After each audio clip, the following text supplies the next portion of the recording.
Hello दोस्तों, मैं भंवर सिंह और आप सभी का मेरे सुरतन चैनल पर स्वागत है।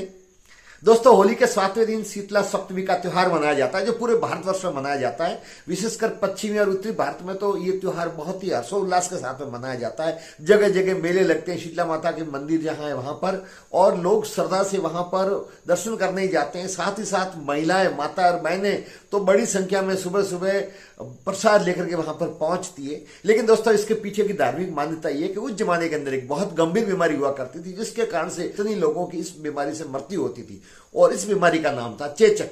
जी हाँ दोस्तों, चेचक, बड़ी चेचक, छोटी चेचक की रक्षा करने की जो देवी थी, चेचक से और खसरा से बीमारी की जो रक्षा करने वाली देवी थी, वो थी शीतला माता। तो ऐसी मान्यता है कि शीतला माता चेचक की बीमारी से हमारी रक्षा करती है।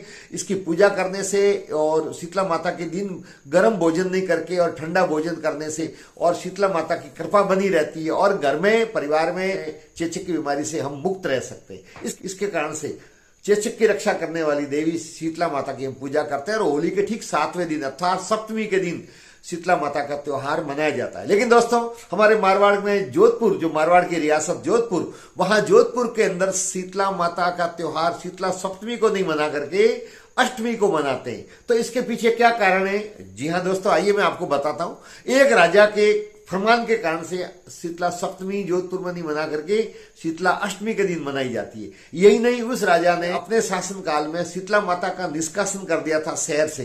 तो आइए दोस्तों, इसके पीछे की क्या कहानी है आपको बताता हूं।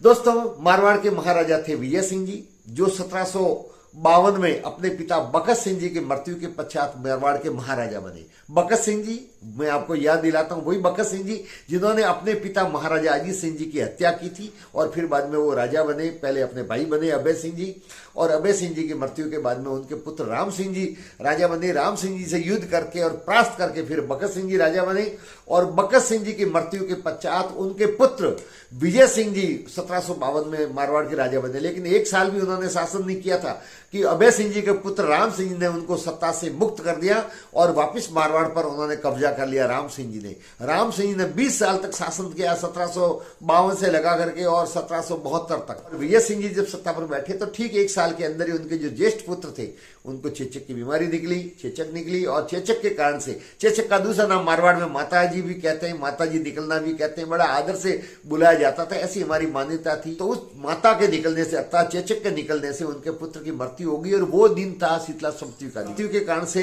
विजय सिंह जी नाराज हुए, और उन्होंने जो जूनी मंडी के अंदर, जोधपुर के जूनी मंडी के अंदर जो शीतला माता की प्रतिमा थी, उसको वहां से आदेश दे करके और वहां से वो हटवा करके और शहर से निष्कासित करते हुए शीतला माता की प्रतिमा को कागा की पहाड़ी, जहां पर शमशान है, वहां पर दूर कागा की पहाड़ियों में जाकर के वहां पर रखवा दी। इस प्रकार से एक राजा ने, मारवाड़ के एक राजा ने शीतला माता को अपने शहर से निष्कासित कर दिया, शहर से बाहर कर दिया।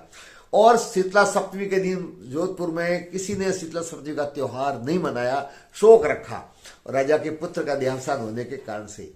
और उसके बाद में जोधपुर में शीतला सप्तमी के दिन शीतला सप्तमी का त्योहार नहीं मनाया जाता, बल्कि वहां पर अष्टमी के दिन, दूसरे दिन अर्थात सप्तमी के बजाय अष्टमी के दिन शीतला माता का त्योहार वहां पर मनाया जाता है। फिर दोस्तों, विजय सिंह जी का क्रोध यहां तक भी शांत नहीं हुआ। प्रतिमा को तो उन्होंने कागा की पहाड़ी में भेज दिया, वहां पर रखवा दिया। उसके अलावा जो उन पश्चिम दिशा में जो गेट वहां पर खुलता था, जिसको नागौरी गेट बोलते हैं, आजकल नागौरी गेट वो है, उस नागौरी गेट को भी नमक से चुनवा दिया। नमक को मारवाड़ में लूण बोलते हैं, नागौरी गेट को नमक से चुनवा दिया। इसलिए आज भी पुराने लोग नागौरी गेट को लूणिया दरवाजा बोलते हैं। वहां कागा की पहाड़ी में एक बगीचा भी है, और वहां पर वो मूर्ति भी रखवा दी गई।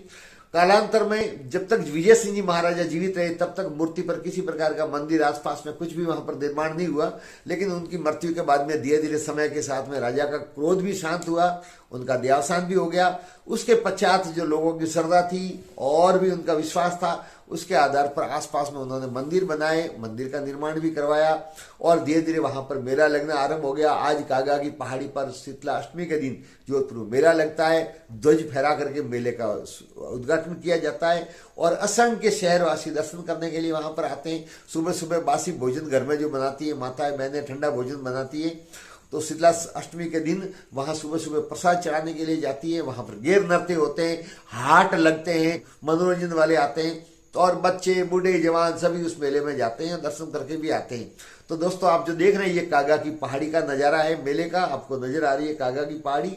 और यहाँ पर शीतला सप्तमी के नहीं बल्कि शीतला अष्टमी के दिन मेला लगता है।